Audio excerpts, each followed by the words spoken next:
أعوذ بالله من الشيطان الرجيم بسم الله الرحمن الرحيم ربي اشرح لي صدري ويسر لي أمري واحلل عقدة من لساني يفقهوا قولي ربنا ظلمنا أنفسنا وإن لم تغفر لنا وترحمنا لنكونن من الخاسرين وصلى اللهم على محمد وعلى آله وأصحابه أجمعين والحمد لله رب العالمين آمين. We will continue on today with the 26th flash, Treatise for the Elderly, on page 320. Maryam, whenever you're ready, please begin. Thank you. The second level.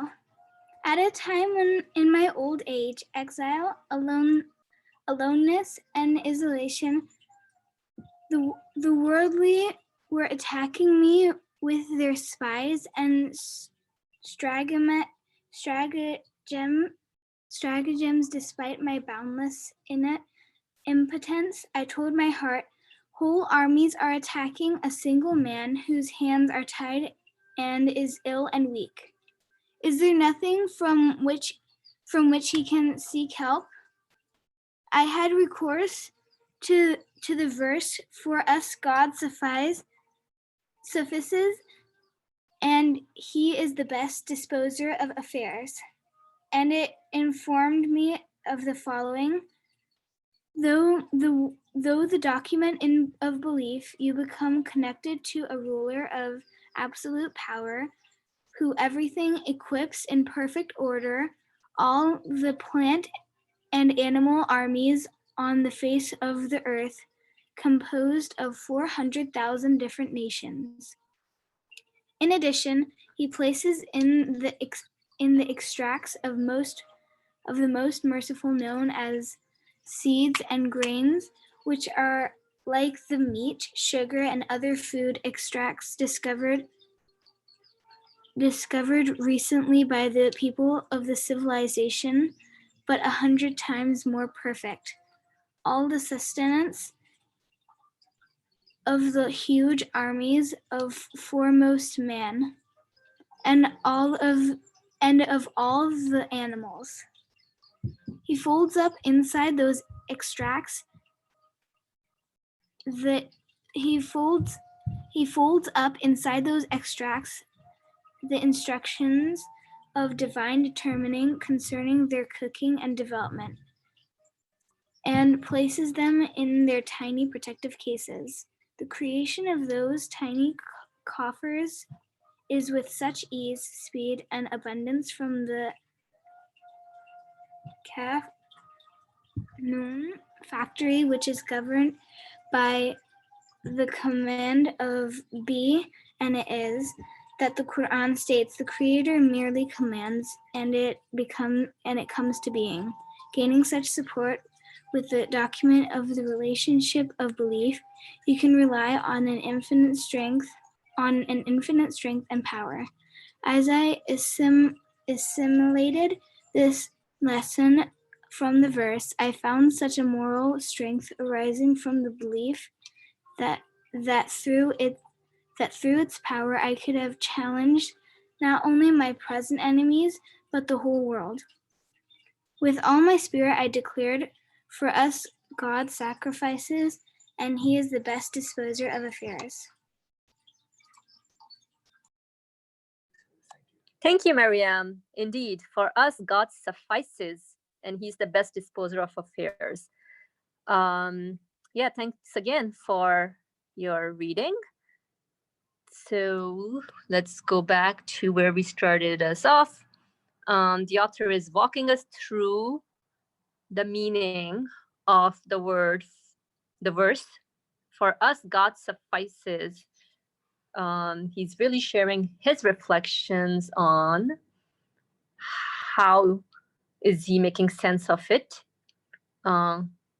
within his life conditions pertaining to his personal conditions, and how all of us, given our different circumstances and conditions, how can we make sense of this verse so we can feel more confident in our existence, so we can feel solace and contentment and really satisfied in our existence.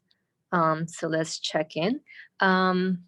Before we go paragraph by paragraph, or really it's a small piece, is there anyone who wants to share anything, their immediate takeaways, or something you've been reflecting on, or whatever is occurring to your mind? You know, just feel free to express yourself out. There's a raise hand button, you know, just click in there and go for it. So we'll give it a pause here if anyone wants to say something.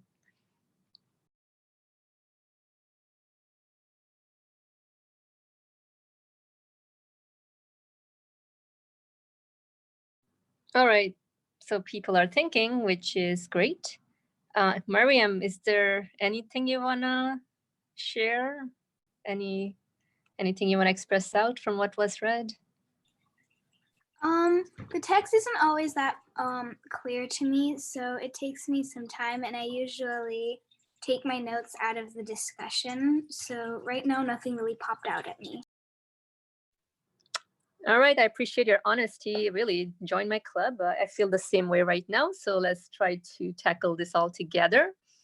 So yeah, with the personal reflection, the author is walking us through this journey of how he's progressing, or how he's made to progress in a different stage of his or her life. So we can all put ourselves in such situation. We are all at different stages in our life. Some of us may be students, parents, working professionals, even grandparents or siblings, name it, whatever, our friends. All right, now he's having this feeling of aloneness and isolation, right? As if the world is attacking with their spies and stratagems. Despite my boundless innate impotence, I told my heart. All right, so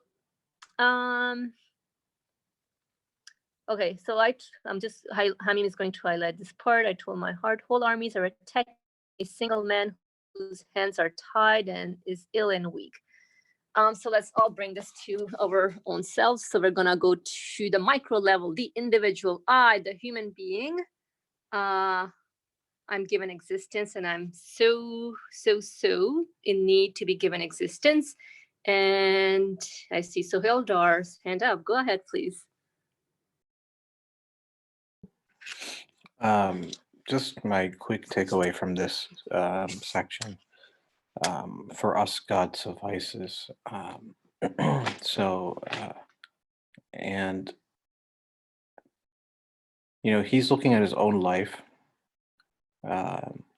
and sort of the tribulations he went through in his life, being exiled, persecuted, going through war. So many things that he went through that he's reflecting in his old age.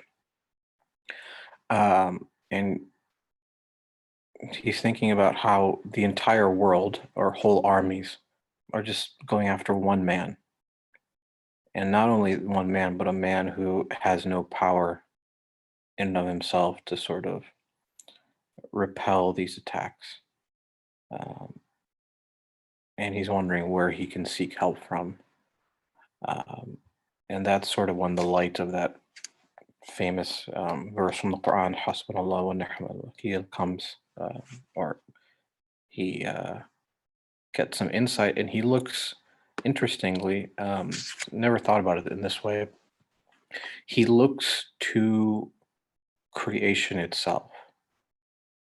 And the quote unquote simplest thing you can imagine,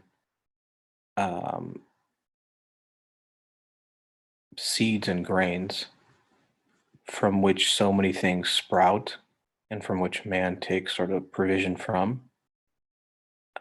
He's saying, you know, look how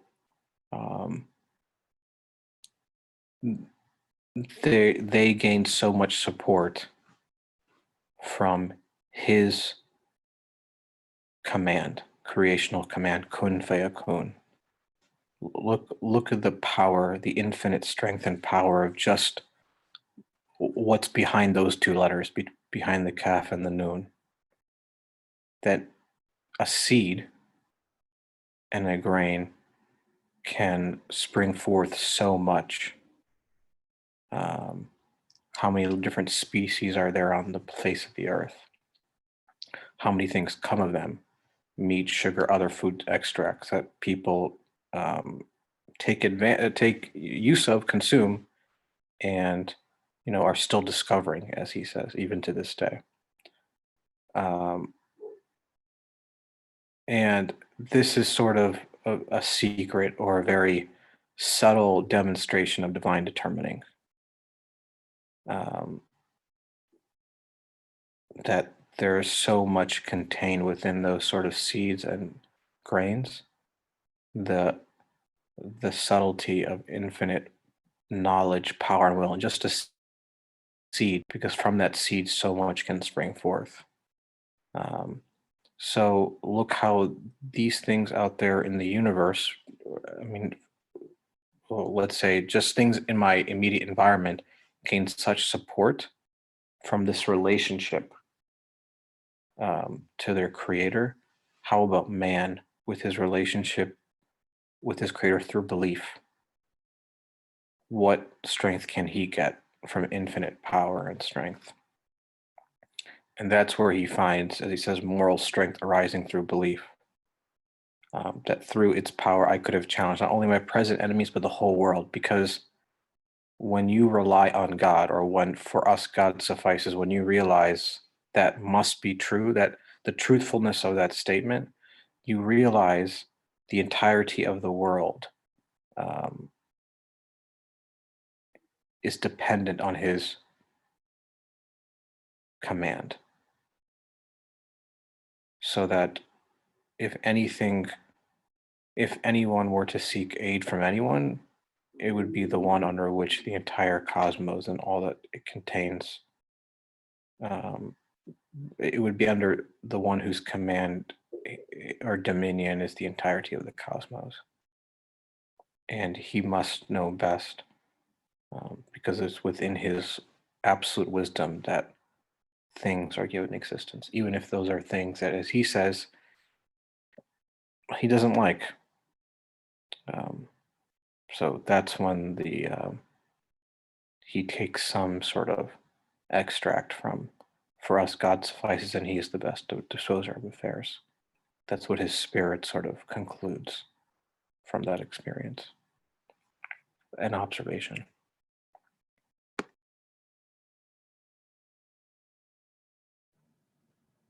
Thank you for the comment.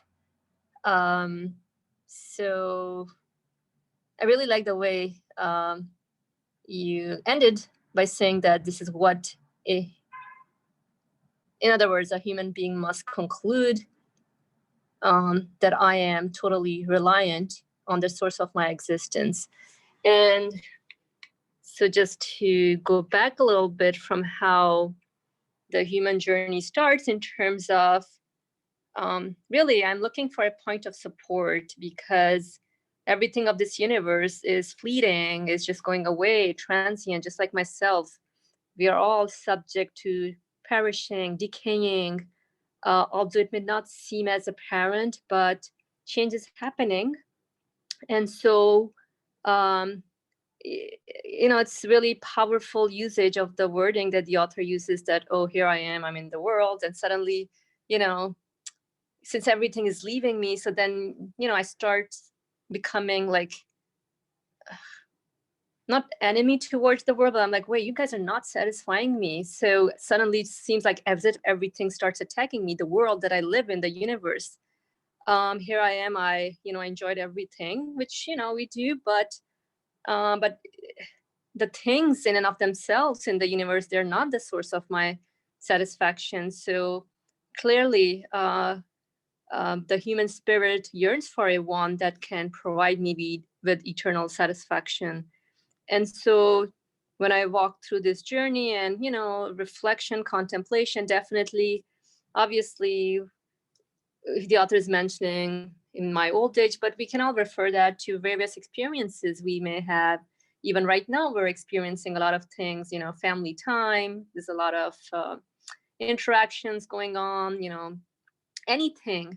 So when we really reflect upon this, and then we see even like you were saying, everything also in the cosmos is, yes, they're dependent on each other, but at the same time, it's really makes me question, hey, what is the source of existence of this? Or really makes one ponder over existence in general. How are things coming into existence? So here's a seed, and suddenly, wow, a shoot, a tree, and interesting thing, the tree is bearing fruit. So it seems that really everything is so finely tuned together. So there must be a one that's bringing them into existence. And with this, we then conclude that since things are subject to change, they're not the source of existence of themselves, let alone my source of existence. So even I am not my source of existence. So when I reflect on this whole observation, then yeah, and here the human spirit is left to yearn for a one that they can hold on to, like a point of support, I would say. A point of support is needed in every step of the way of the human journey. And so the human spirit concludes, Hasbunallahu wa ni'mal wakil, right? So for us, God suffices, and he's the best disposer of affairs.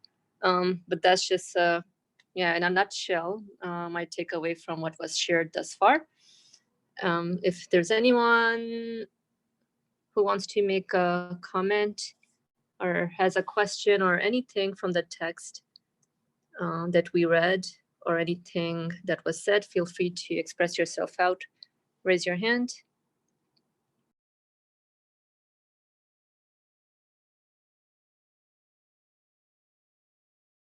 Ali Murmur, go ahead, please. Thank you. Everything is covered, I think, I believe. I understand very well summarized by both of you. Just I wanted to take notice of one aspect of this methodology employed here in this text, that first, the author states his own life conditions and then looks for a solution and finds out that in the revelation, the revelation was available for him, a verse which really helped him, released him, but he didn't leave it there. It is very interesting. He didn't say, okay, the creator, my owner, the owner of the Lord of this universe, says, I am enough. I suffice everyone. He doesn't leave it there. He didn't leave it there. He went to the universe and see the signs of this promise, whether really the creator of this universe can suffice. Everything is needed. So he seizes the examples of this kaffer. It means seeds and grains, eggs. We know that. See, they are so wonderful. They are like a cover, a box. In it, very finely designed, prepared plan of the future, which will demonstrate itself in the physical form, enormous. You mentioned all of them. But I want to add one point only to what is said, what the text says, what you explained. The cover is likened to human expectations. It means the center of human feelings, which is symbolically named as the heart. Cover is coffer is equal to heart as compared to this example. This is just it is a metaphor. So we have to understand that in a coffer, it is so nicely designed, everything, so that it develops and demonstrates what is designed there, but how it happened,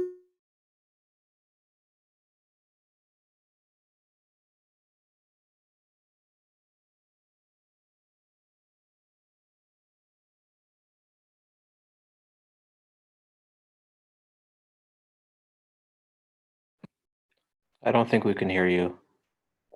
Yeah, I don't hear either. right now, do you hear me? Yes.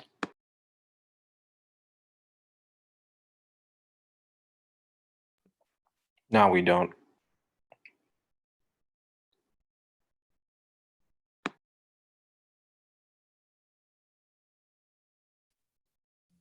Do you hear me? Now. How about now? Yes. Now, the internet went and came back. Oh, it's okay now. I think it is okay now. So where did I left off? Offer? Yeah, coffer and heart. This, okay, this relationship, coffer and heart relationship, look at, I listen to myself. The coffer represents the seeds, grains, eggs. So I have in my coffer, in my egg, in my shell of my feelings, they are enormous. All these feelings will be fulfilled. How do I know? Look at the example.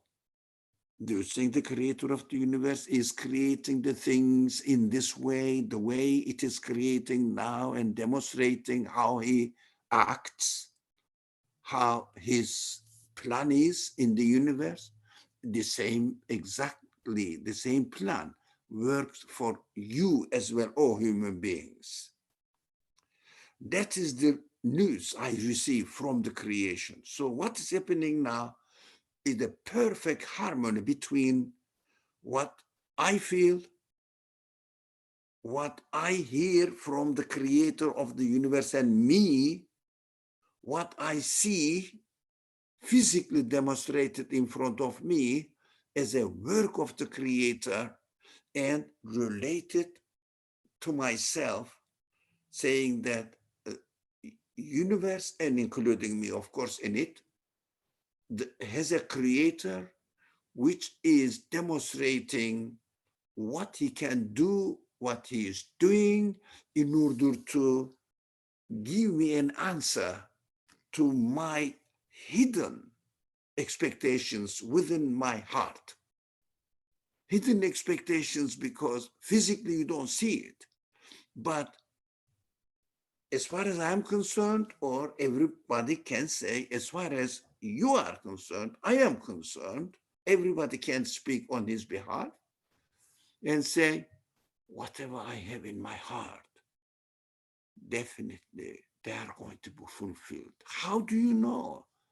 Look, the seed, the egg, has in its heart a very tiny design program. It means potentially I'm going to be, potentially I am going to be a tree like this. I also, as a human being, I want to eternal happiness, limitless happiness. Here it is. Here it is. I am here. Do you see the relationship? The universe witnesses human feelings, has it, and seeks, gets or receives security from what he hears from the text, scripture, you call it revelation, word of God, exactly working harmony with each other, no contradiction. So human beings will start feeling secure that the creator of the universe definitely will fulfill the promise which he put in my heart, which is the coffer of my feelings, box of my feelings. In it, everything is written. I now feel that, oh, it is very interesting. All my feelings is like as if the feelings of a seed. I am going to be a tree. Of course, in physical terms, seed cannot make itself into a tree or into an animal, an egg, for example, a bird's egg cannot make itself. Although this is a program. This is just a program. This is not a physical entity. This is just a program written there, like a plan. The plan of a building or factory cannot make itself into a plant factory. It cannot do it. But there must be some physical elements that they will turn this plant into a physical form. It means external agent will come and do it.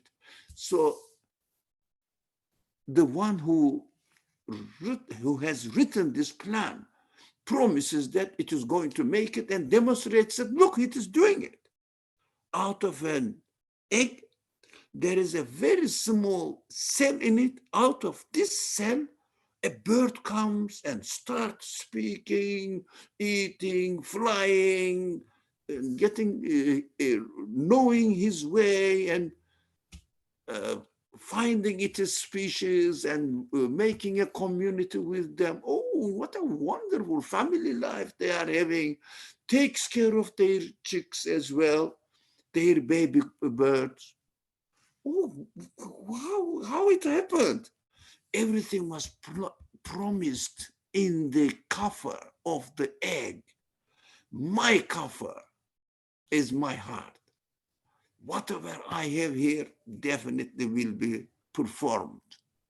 As the Quran says, as the universe demonstrates. The methodology that the author follows here is amazing. I'm a very satisfying my heart, my feelings, my mind. Nothing can seem to be or seems to be contradictory to each other. It is excellent. Thank you very much. I really wanted to share my feelings because I felt what a beautiful methodology is employed here. Thank you.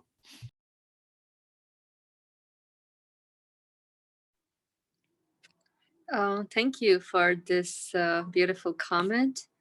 Although I was experiencing some connection issues, so I don't know if there's anyone who would want to summarize it in their own words, what they took away from this. So I know what was said was even over hidden expectations that the human being has. It isn't the no in terms of if I relate that to the source of my existence. So how are these expectations met? Go ahead. Yeah, let me try to summarize this from what I understood.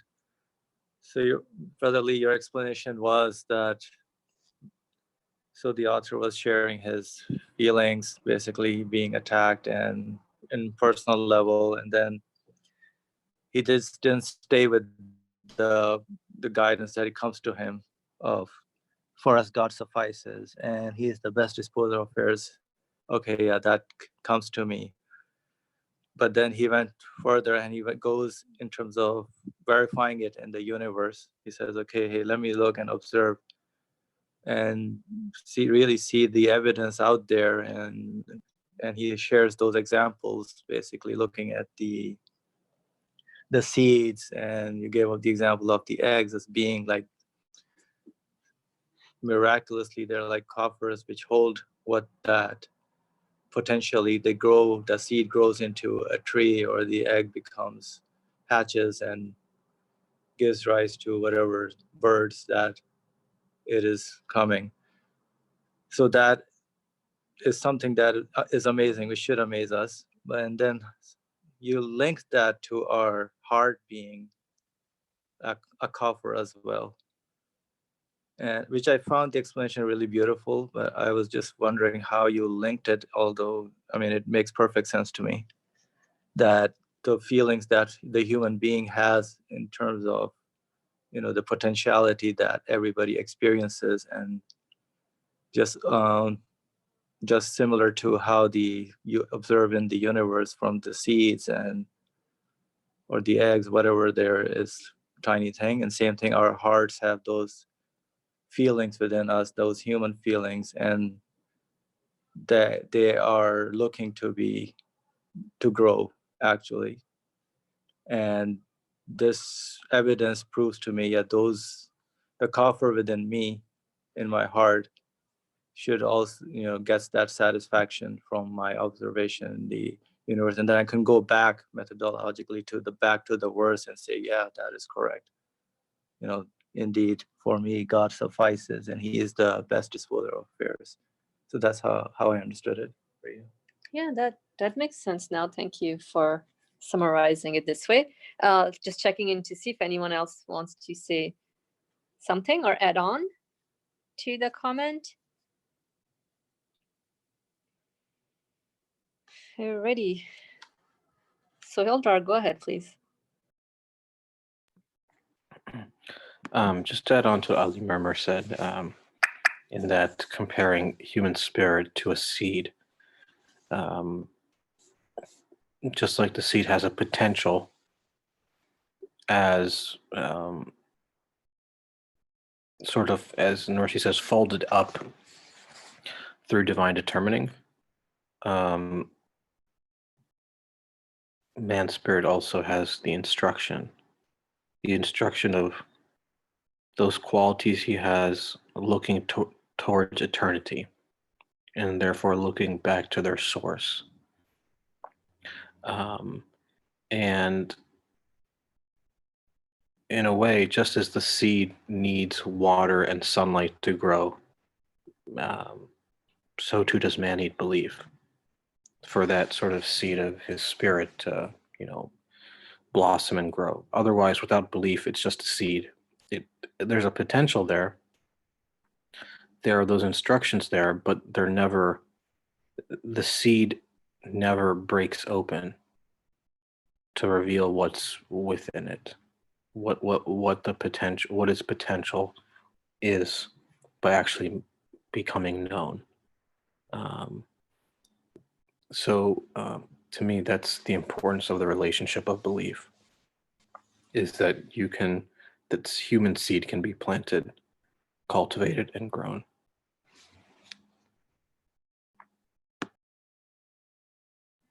Well, thank you for adding this. It helps a lot to make sense of one's human potentiality as well, and all the endless expectations that we find ourselves in. So this seed needs to progress and grow, but the only way to do so is by cultivating this belief, like you said.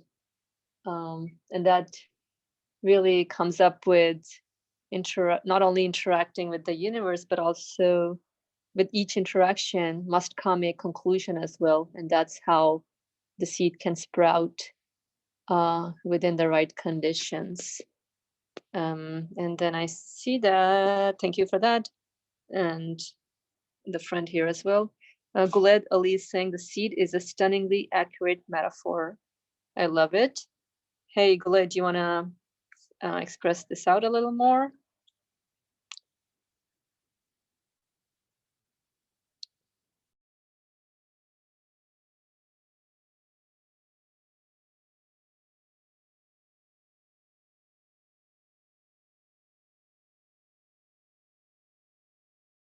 Okay, so if you can go ahead and unmute yourself so we can all hear your comment.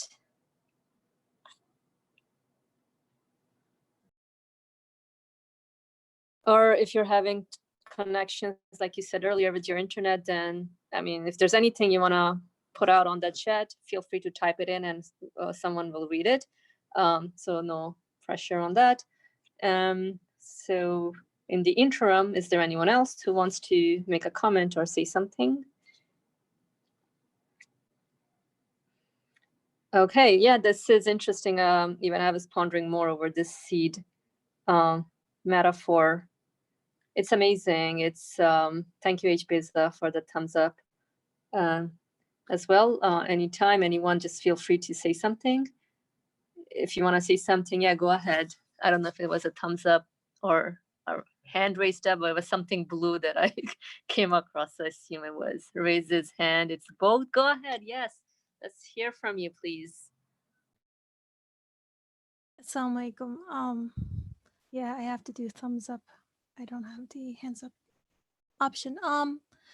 It's nothing really new at this stage, but just I want to highlight something that also attracted my attention in this text, being the author referring to belief, saying through the document of belief in the first sentence of the second paragraph. And he also later, towards the end of the same paragraph, says, gaining such support with the document of the relationship of belief, you can rely on an infinite strength and power. I don't know.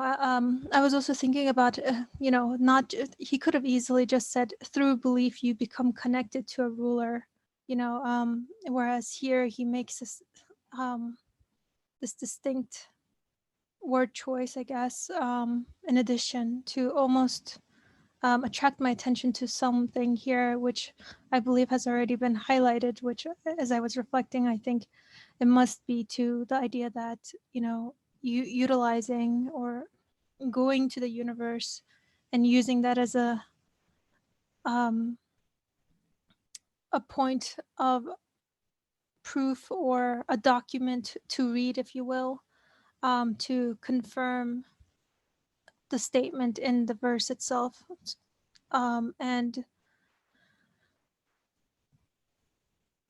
yeah, just the document can also refer to myself, my expectations. I think that being another sort of document, and you can, I guess, extend it saying the Qur'an or the verse itself is a document as well. But I think this kind of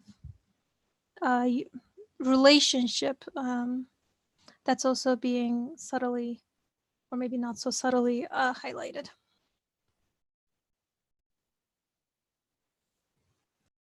Yeah, good point. Thank you for bringing this document part here. Like, you're right. Like, in general, what do we know about documents? It's kind of providing some sort of, it's like a resource. And so all we're doing really with any kind of resource available, be it in the form of speech from my maker in text form, or the universe itself, which really work hand in hand or are parallel to each other. So all I'm doing is just discovering what is within me, and we're just cultivating that part. So thank you for highlighting this document piece. And I know that Sohail has his hand up, and also there was a comment from Gulid. So Sohail, can you please also read Gulid's comment and then share out what you have to say? Thank you. So his comment is, but I love the seed metaphor in the sense that the conditions or environment that is planted in will impact its surroundings, causing its blossoming flower to change in one way or the other.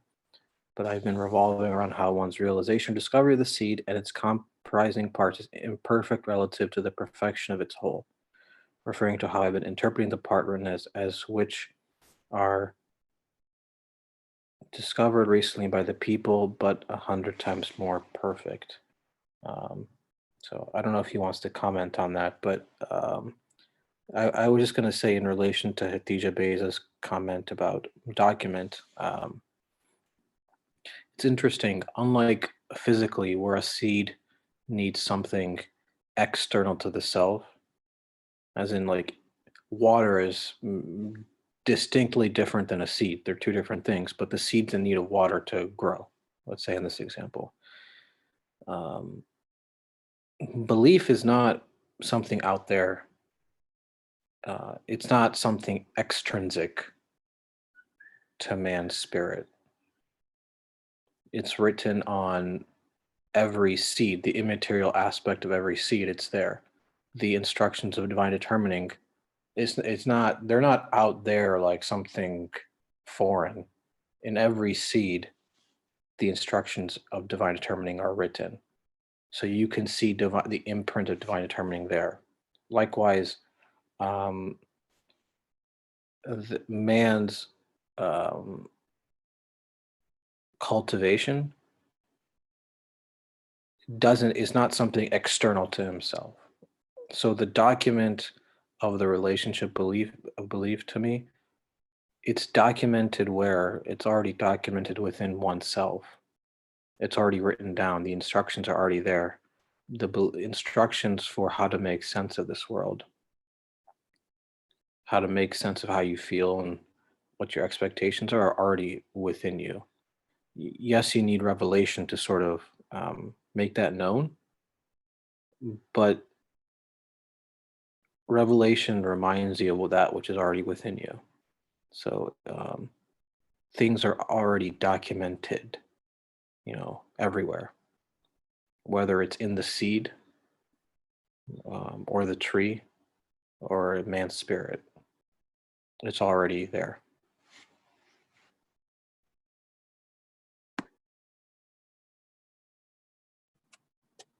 Thank you for this comment. Anyone else wants to say something while you are thinking or raising your hand? Let me see what Gulid wrote. Let's see.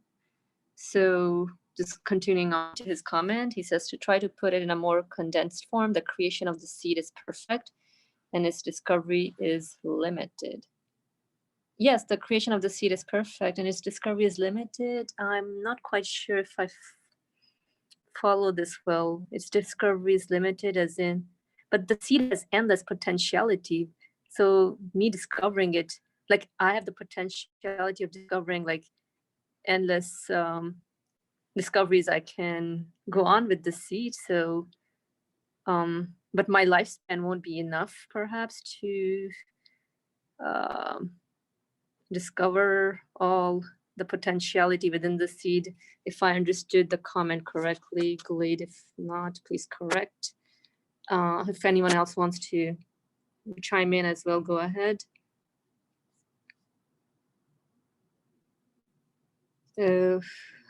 Whoever's hand is up, wait, Hatija Beza, go ahead. It's funny because I see a thumbs up.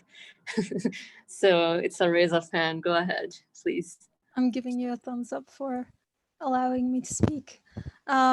Yeah, just as a response, and I'm not saying that this is what the response was, but yeah, I wasn't trying to say that the document is necessarily external, and I'm not saying that that's what was being said either.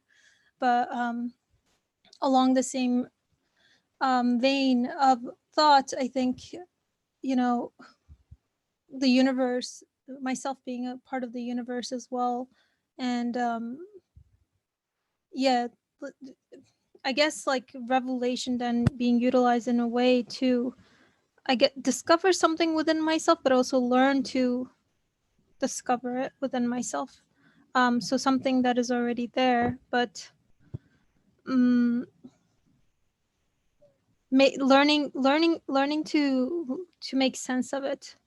How to read it, I guess. Just yeah. All right, thank you, Hatija Beza. Thumbs up back to you. And Mariam, I see your hand up. Go ahead, please.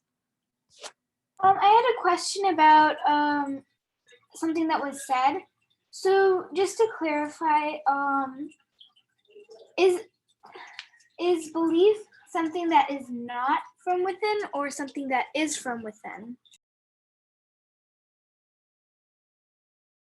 Good question, Miriam. So Miriam's question is belief something that is not from within, or it is something that is from within? So friends who would like to answer this question?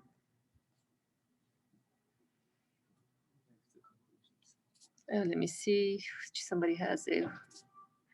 So H. Beza is saying, what do you think, Miriam? And Ali Murmur has his hand up. Go ahead, Ali Murmur.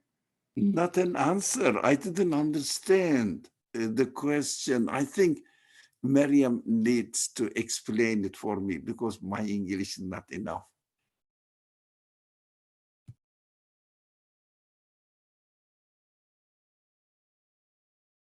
Miriam, go ahead. What I meant by that was someone said something in their speech, but I couldn't really understand what they meant. And I just wanted to know if belief comes from like, is belief something that a human comes with, or do they have to find it? Like, do they have to, I don't know the word.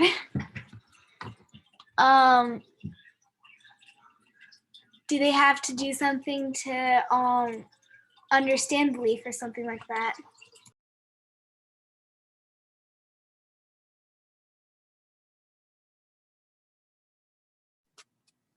Thank you for that question. So your question really is belief something that the human being or the seed is born with? And how does one come to the understanding of this belief? Please correct me if I got your question right.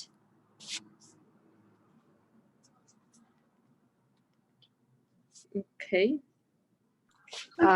Voice cut out. Could you please repeat that? Okay, so your question, from what I understand, is that you're asking, is belief something that a human being is born with? And if so, then how does the human being come to the understanding of this belief, of the belief that they're born with? Is that the question? Yeah. All right, wonderful. Thank you. Very good. Legit question. So is there anyone who wants to tackle this? Ali, H. Beza, go ahead, please. Mariam, if you don't mind, I'd like to have a conversation with you. If you're available to speak. Yeah. Cool. Yeah, so as far as a seed is concerned, if we think about a human being like a seed, right? Meaning that I have certain feelings and expectations. Does the seed need something, or does it need something outside of itself to know what the program within it is? I guess as far as the programming within the seed itself is concerned, does the seed need something else to tell it what is already written in it? Yes. Okay, why? Because it didn't make itself. Okay, that's true, but I guess as far as just if we think about the seed as, you know, like a program, so within the seed is the program to sprout and become a flower or a tree or whatever, right? It has the potential. It doesn't need. I mean, it needs to be created, of course, but within just this example, it doesn't need per se the water to tell it that, and someone else can correct me on this, but I just got excited by Mariam's question. The water doesn't need to tell the seed that it has a program in it. That to say to the seed, hey, you want to sprout and you want to grow, right? It's already within the seed. Do you agree with that? And if not, you can, I'm sorry? I do agree with that. Okay, yeah. So within the seed, it already wants to kind of grow and sprout, right? It doesn't need something external like the water to tell it that that's what it wants. However, the seed does still need the water and the soil and the sunlight. So in this case, this is going to be guidance or a way to understand that which is already within the seed to allow it to grow in the best conditions possible. Because if I were to take that seed and, give it a lack of care or not take care of it, or maybe water it too much or too little, there's a correct way of taking care of the seed. So if I do not seek the guidance, then I can never really find or try to utilize the seed in a way where it will bloom into what is already written within it, so that it can become a flower, or that it can become a fruit-bearing tree, is the way that I understand it. So basically, again, just going back a little bit, the human being, belief being something that is recognizable within myself, like a detector. If I see it, or if it's made clear to me, I recognize it, but I still have to receive this sort of training and guidance so that I do not go to the soil that's not good for me, or I do not over water or underwater myself, so that I get the correct amount of sunlight. And so essentially being something within, so belief comes from within. I would say, oh, there's a thumbs up from Fariha, our friend here, or I can't tell if that's a hands up at this time, but so the question is, does belief come from within? So belief is recognizable from something within me. I don't need like for example, if I'm at the beach or whatever and I have a metal detector, I need the metal detector to know if there's something like a piece of metal in the sand. I don't need something like that external to myself to know what belief is. But at the same time, I have to get guidance. I have to go through training to get to be able to know how to pick up on, or how to live with belief. If that answers your question, and anyone else can feel free to correct, modify, change.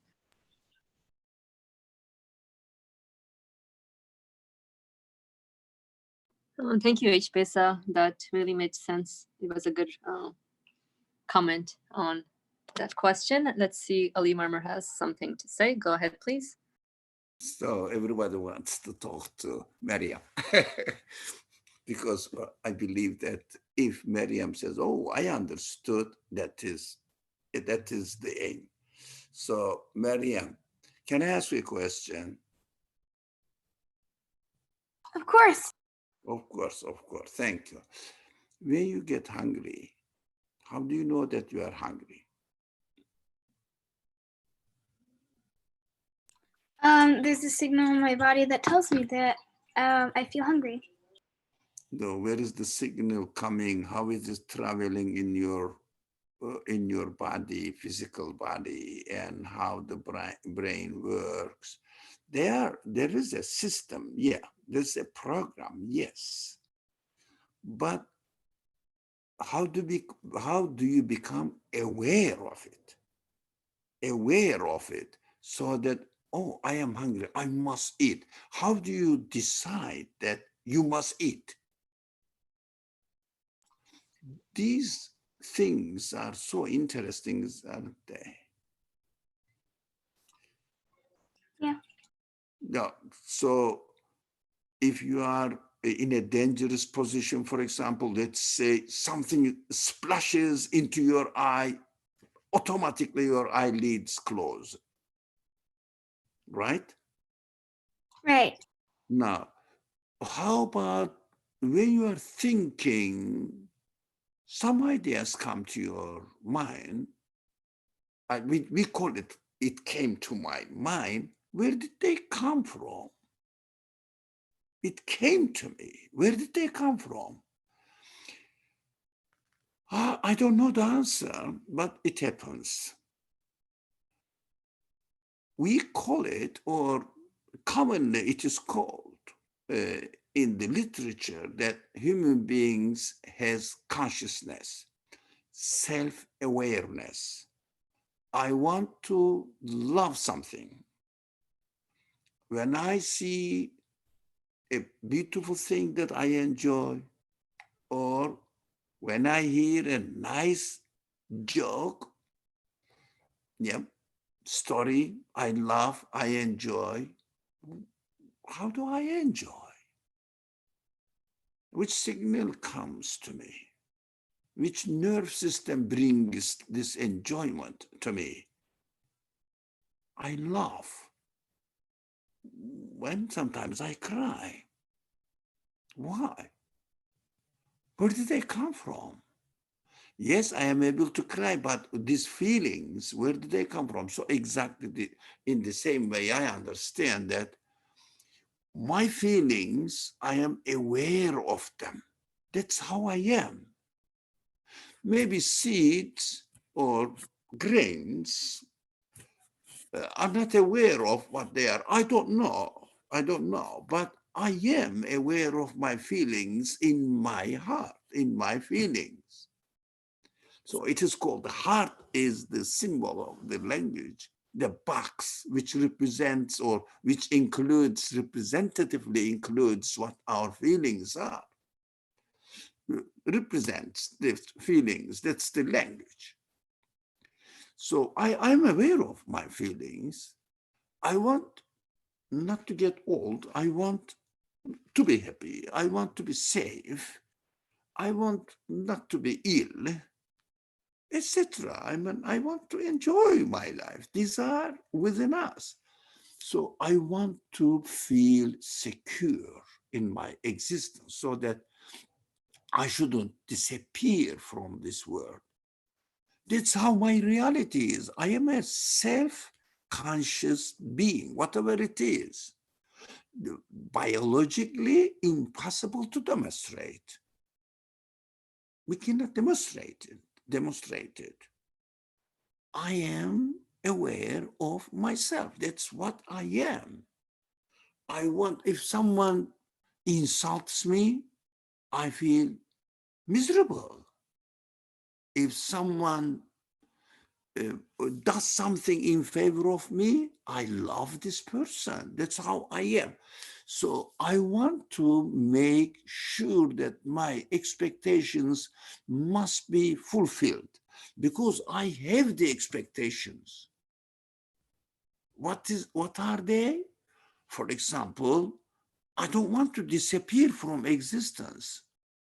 I don't want to lose my being aware of myself. I don't want to lose my consciousness. I don't want to lose my mind. These are all my expectations. The example given here, as if whatever is written in the seed, the plan written, recorded in the seed, as if looks like the expectations of the seed, and they are realized. We see they grow out of a very strange thing. A box comes out a beautiful plant or something else. I mean, the bird or animals. That is how it is here. Well, I understand that whoever is doing this must fulfill my seed as well. That is how we realize it is inside, it is outside, it is me, my reality. That's what I understood. I don't know whether it answers your question, any help at all, but That's what I understood. Thank you.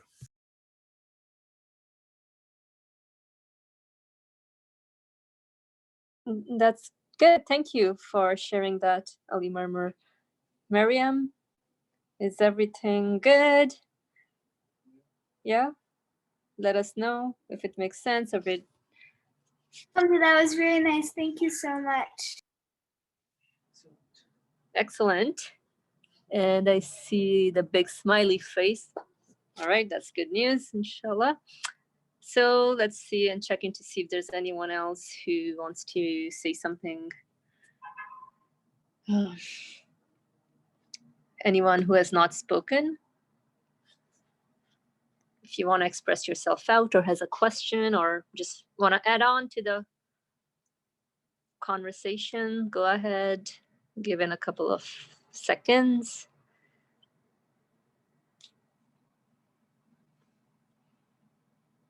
Alrighty. Yeah, it's interesting, this whole human journey. It starts off as the seed that needs proper conditions / guidance to sprout into what its potentiality really points towards. And yeah, so that's really the journey that we're all undertaking. And how can we make this journey meaningful is really by recognizing A, the source of existence of the seed, B, the endless human potentialities that are given to us, C, guidance that is available to us in either speech form, verbal, or through act of creation, all intertwined, combined together. And yeah, so that's an exciting training of the seed, or really, we are all students in this universe. So I'm going to check in to see if there's anyone who has their hand raised up. If not, then just skimming through if any part that we missed or needs to go over. I mean, from Hamim's end, I think so far so good, but let's see other people. Mariam, hands up. Go ahead, please. While you were talking, because no one else raised their hand, I just thought because no one else was talking, I could just share my notes in this time. Would that be all right? Of course, go for it, please. Okay, I don't have as much for this one. I don't know, nothing really just caught my ear as much this time, but I took notes for what really popped out at me for this one. My first note says, objects are not the source of existence of themselves. Everything is like a program, like an egg turning into a bird. Nothing seems to contradict itself in this universe, because everything in this universe is always pointing to our Creator. Our Creator is the best disposer of affairs. Just like a seed needs water and sun to grow, just like a seed needs water and sun to grow, we need belief in order to grow. Belief is something that is from within. You are aware of your feelings and you have expectations.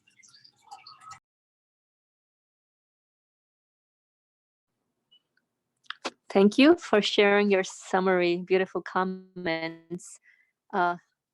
Indeed, everything is set up in a way that is perfectly programmed. I mean, I really like that point, and I was thinking about it while you were speaking. it's like a really deliberate setup. It's purposefully made.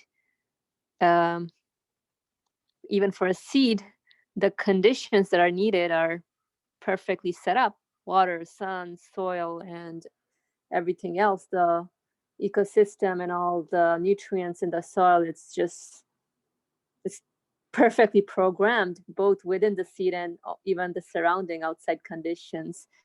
And also, like Beza pointed out, that, you know, one has to make sure that adequate amount of everything is is flown towards the seed, right? So nothing excess or nothing too less. So just like a balanced diet, if you will. Yeah, that was good. And another interesting point was, I mean, you made a lot of good points, but what caught my attention was also that our Creator is the best disposer of affairs. And yeah, that's something that, you know, I think we need to apply it more within our existence, really. Because we go on here in our daily moment-to-moment transactions with the universe, and like it's really, we're having affairs with the universe or creation in general, right? But where is this coming from? Where is this interaction taking me to? Just some thoughts that occurred while Mariam, you shared your beautiful points and summary. Is there anyone else who wants to say something or share out their excitement as well? It helps all of us here, just even sharing out a couple of even bullet points or keywords that stood out to you. Beza, go ahead, please. And thanks for the thumbs up, by the way. Anytime. Again, nothing necessarily new, but something I'm thinking about right now is this relationship between God sufficing and kun fayakun, or be and it is, or things coming into existence as a result of a conscious will, I guess. And I was also, I mean, I don't have any particular place I'm going with my thoughts, just something that perked my attention. But I guess what makes things insufficient then, in one respect, is if they are chaotic, or if they come from chaos, or like random happenings, meaning that if things around me were happening as a result of, meaninglessness, that's what I guess chaos looks to, like things just happen without any particular purpose or meaning behind them. So when I go back to myself, and when I look at my own affairs, it says, for us God suffices. So I mean, in many respects I feel insufficient, I feel lacking. So in the face of these feelings or realities within itself, but by myself, if I look at the universe as resulting, if from within itself, meaning then it would be attributed to itself, meaning that it's just things are just happening somehow without any sort of program, as Mariam's notes summarized, or without any sort of meaningfulness, then I can't really make sense, or try to understand or make sense of how I can meet these human expectations that I have. So within feeling insufficient or lacking, whatever feeling or need that is, then looking to it just looks to the universe, which looks to itself, which looks to chaos, which looks to meaningless within itself. So I guess the crucial point about understanding, or not just, you know, understanding, but like feeling the necessity and confirming within myself that as a result of things coming from a conscious will, like like the importance or what is really at stake for me, if that is not the case, or what is my reality right now, in relation to how do things come into existence right now, so that I can say, you know, for me, God suffices, and He is the best disposer of affairs. Thanks.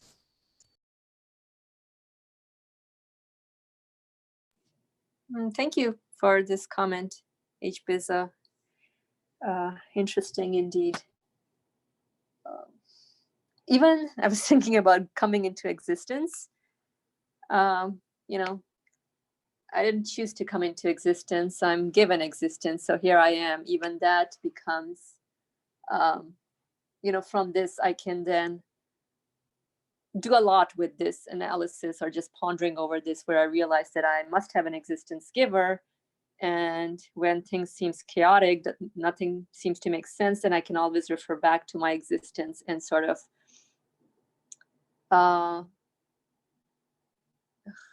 detect the one that must be the one that's bringing me into existence, or the one that can really is enough for me. That's all I need to know. And I need to now, with this meaning, I need to like cultivate it and grow it. So to quench the thirst of my understanding of my existence. Just brief thoughts, but I know it was not well articulated, but that came up to me right now. And Miriam, I see your hand up. Go ahead, please. So while Hatice Abel was talking, something just popped into my head. I don't know if it's really connected to the discussion, but it was just something that came into my head, and I wrote it in my notes. I'll read my note and then I'll explain it, because it might be a bit hard to explain. Things happen to happen, which I meant by that is everything is planned by a creator, and an ayah from the Qur'an, they plot and Allah plots, and Allah is the best of plotters. And so what I meant by that was, when you think of things happening as just they happen, then you try to get in the way of them, and you try to stop something that Allah wanted to happen, or your creator wanted to happen and specifically put there. And of course, you can't get in the way of what your creator wanted. But if you think of it as your creator planned this and wanted it to happen this way, and he did this on purpose, then you realize that you can't do anything about it. Like an example is this coronavirus. People are trying to stop it right now, but one of the reasons why it's not stopping is because the creator wants it to continue, to show us something. There's a message in this, and something to add on to that, nothing is chaos because everything's planned. But about the first thing, when you say things happen to happen, it's trying to overplot your creator, and that's not possible, because your ability to plot comes from your creator, and so your creator must be able to plot much better than you. And so that's why I brought in the ayah, they plot and Allah plots, and Allah is the best of plotters. But that's all that I wanted to say.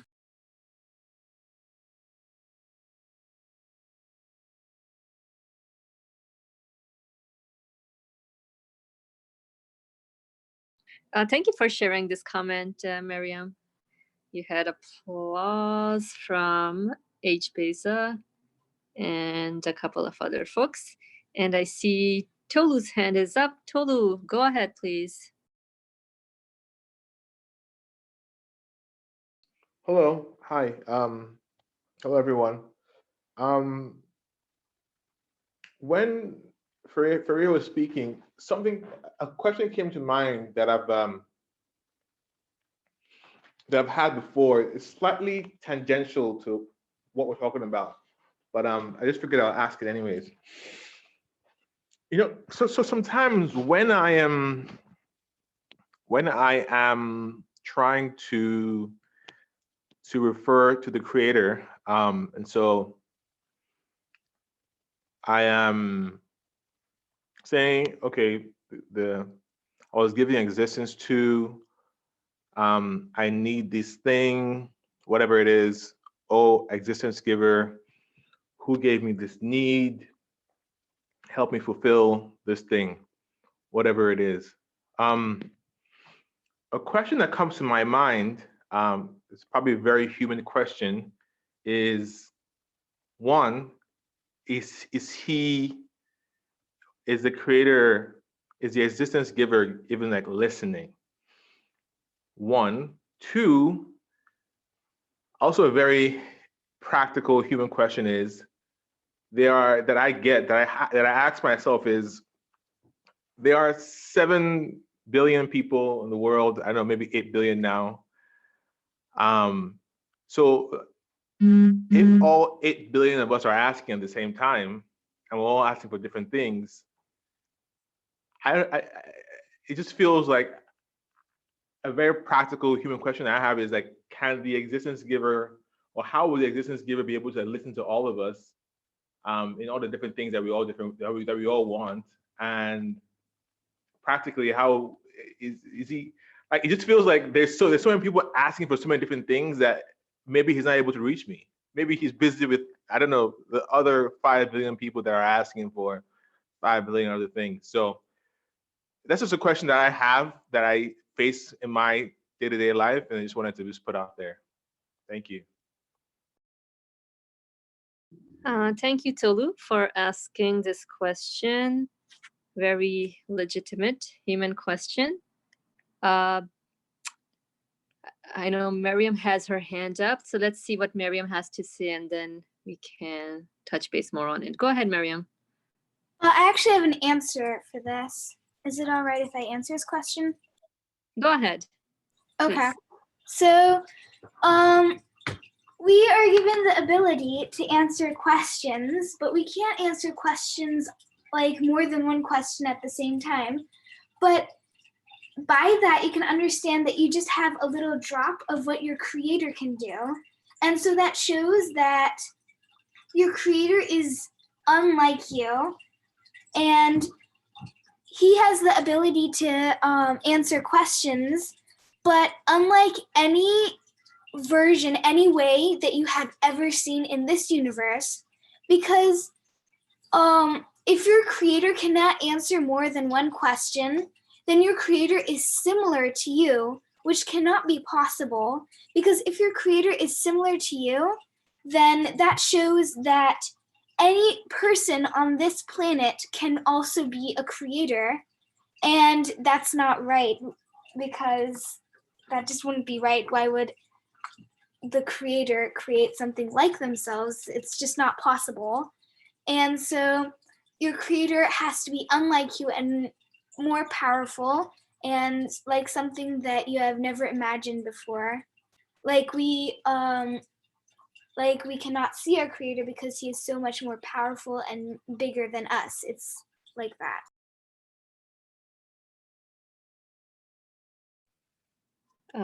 Thank you. We had a couple of applauses from Ali Murmur and H. Besa. Ali Murmur, go ahead, please. I second Miriam. Maybe slightly different language. The creator, exactly what Miriam said, cannot be thought of in terms of created beings. You cannot, I cannot compare a created being to the creator. Now, for example, if I make something, let's say I made a pot, you cannot compare the pot with me. I am not at the level of a made pot. Pot is not at the level of a human being who has free will, consciousness, etc. Yeah. So what are we comparing here is as if thinking, imagining the creator, as Miriam said it, like any part of this universe. That is understandable. But I would add to what Miriam said, if needed, although it was perfect, but how many people did you say, Talu? 7 billion people? How the creator of the 7 billion people right now with their feelings, how could he do it? 7 billion people, everyone is changing. Who's changing them and giving them a new life, new shape, new understanding, new capacity, new feelings after different conditions? I am not creating my feelings. I'm not creating my today's existence as different from yesterday's existence. I am given all these qualities by the creator. The same creator is creating 7 billion people with their all changing selves, including the huge universe with their all changing positions in existence. Why don't we think that how could he do it? And more so, we see he is doing it. He is. Now, when it comes to hearing my feelings, 7 billion people, wait, he's the creator of the feelings. So I think, I don't know what Talu said. It must be obvious. Just, not to fall into thinking the creator in terms of you and me, that is stated by Miriam. But we have to look at it, my addition is we have to look at any case from the creation point of view. I exist because of the will of the creator. I don't create myself. It is obvious to me. I am being created. So clear. I think I'm hoping that this comment from Miriam is sufficient enough. I think more than sufficient enough. I think that's my feeling. Thank you, both. Thank you, Miriam. Thank you, Dr. Ali. That was really helpful. Miriam, your answer was really, really good. Thank you.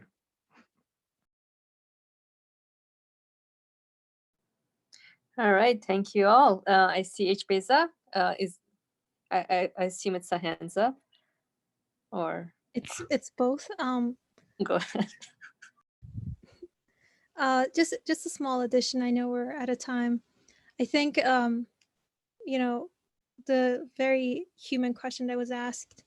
I guess like within myself, when I'm trying to communicate with my creator, or I'm asking for something, I have to evaluate for myself what my expectations are. And in that, I have to recognize my own limitedness, my own createdness in my asking. So by virtue of having been created, I'm limited. So my knowledge and my understanding of myself is also limited.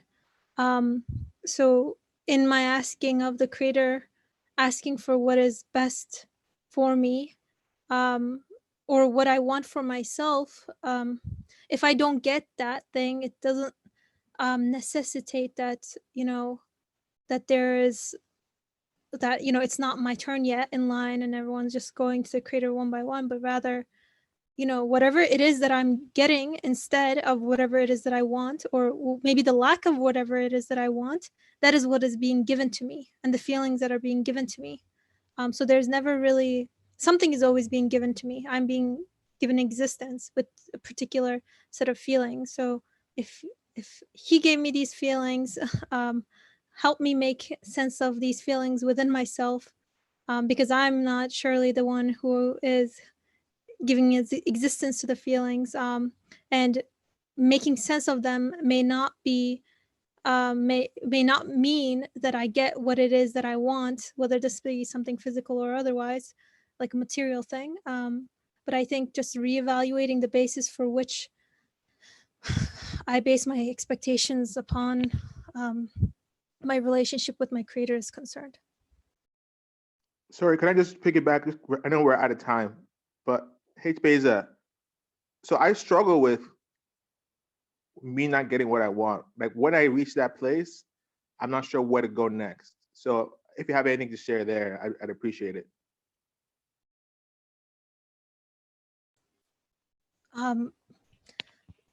I think it's something that I'm working on, and others can share their 2 cents if they want to. But as far as I'm concerned right now, so if there's always something that we want, and I don't get it in the way that I want it either. And so right now at this stage, I'm just trying to, again, just make sense of the feelings that I get in not getting what I want, and trying to see the mercy, see the compassion in those feelings, and not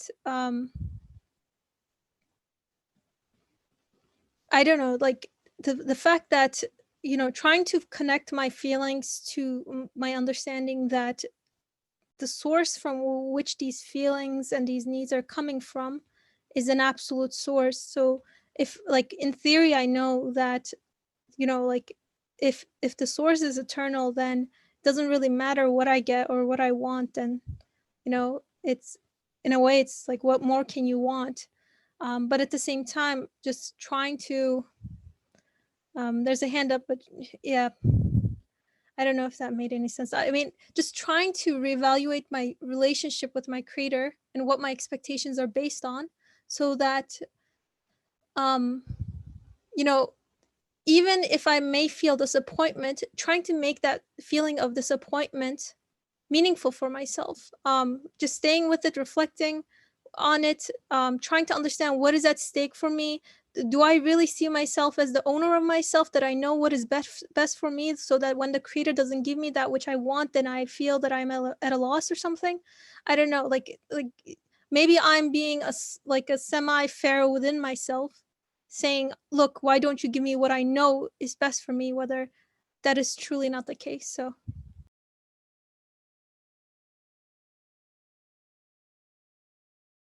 I was going to say, add on to that, is that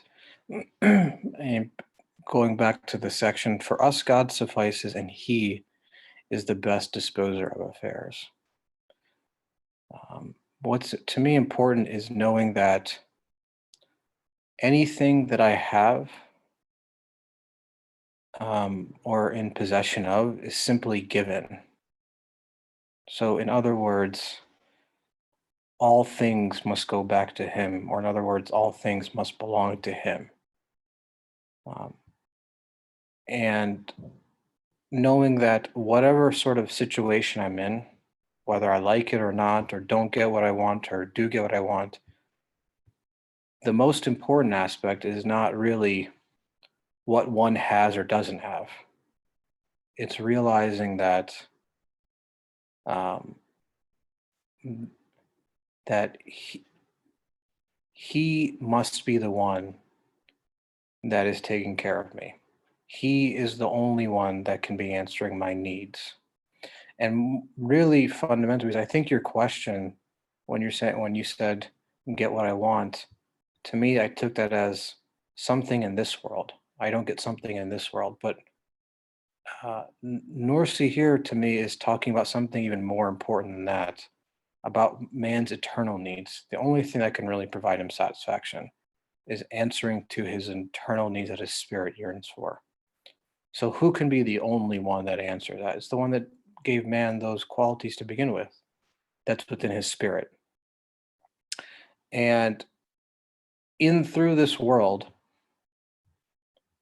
this place of sort of cultivation, by being cultivated, you realize possibly by not getting what you want, let's say in this world physically, let's say materially, is that the world can't give you what you want. It's only he that can provide you. That's what it to me means for us, God suffices. Because he's the only one that could answer your needs, your eternal needs, because he's must be the only one that bestowed them to you to begin with. And it's simply one's duty to come to that realization and submit those eternal needs to him alone. And in the process of that realization, that he must be the best disposer of affairs.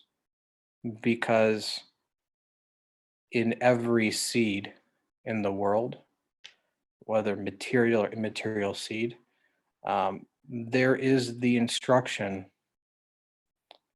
that points back to him, that shows that he must be one of infinite strength and power. So how can one say that one of infinite strength, of infinite power, of infinite knowledge, of infinite wisdom? One knows better than one whom the whole world and all it contains is dependent upon, including myself and what I need. Certainly he must be the one that is the best disposer of affairs, because he can be the only one that brought this universe into existence in the first place. So it's, to me, about reorientating where we're looking to. Are we looking to simply just what's out there? You know, I plant a seed and I don't get a tree out of it. Well, it's not my business to determine if a tree happens or not, so long as I follow the order, or let's say in the case of Norsi, it's not up to me, really, the situation I'm in, exile, loneliness, persecution, war. My duty is simply to make sense, to understand what it means and who it points back to and who must I have a relationship with. If you think about it in that way, then you realize the universe is quite perfect, because it's through this field of the universe, if you're metaphorically speaking, that the human spirit as a seed can be cultivated. If you were so quote unquote given whatever you wanted, there would be no need for the verse, for us God suffices and he that is best disposer of affairs, because you would never think about who is the one that must be providing. You would think your own seed is the one that's doing its own, providing itself or sustaining itself, or is its own provision. So that's what I wanted to add. Alhamdulillah, thank you everyone who added on to the comment. It's really helped understand the case, and also the meaning of this verse. Really, at the end of the day, like everyone said, we need to reevaluate or reorient our purpose of existence, or really our point of support. What is it that that would fulfill my human desires? And yeah, these I'm not adding anything new, but just like a summary. Our feelings, sometimes we just get lost. I mean, it's very human, just within the feeling itself, that we don't even question the source of existence of these feelings, right? It's just like a letter coming to us. All right, so the letter is sent. So I do not even, first of all, own my feelings, but I need to open the letter and see the sender. And then from there, I realize the sender, that the letter must have a sender. So for us, God suffices, and he's the best disposer of affairs. So just my brief 2 cents from what I took away from all your beautiful comments. Alhamdulillah, great discussion, and thank you all for the questions. Really, it helps all of us to be more satisfied in our existence here. Until next time, inshallah, we will pick up from the third level of this luminous verse. Bismillah ar-Rahman ar-Rahim. Subhanaka la ilma lana illa ma 'allamtana innaka antal alimul hakim. Glory be unto you.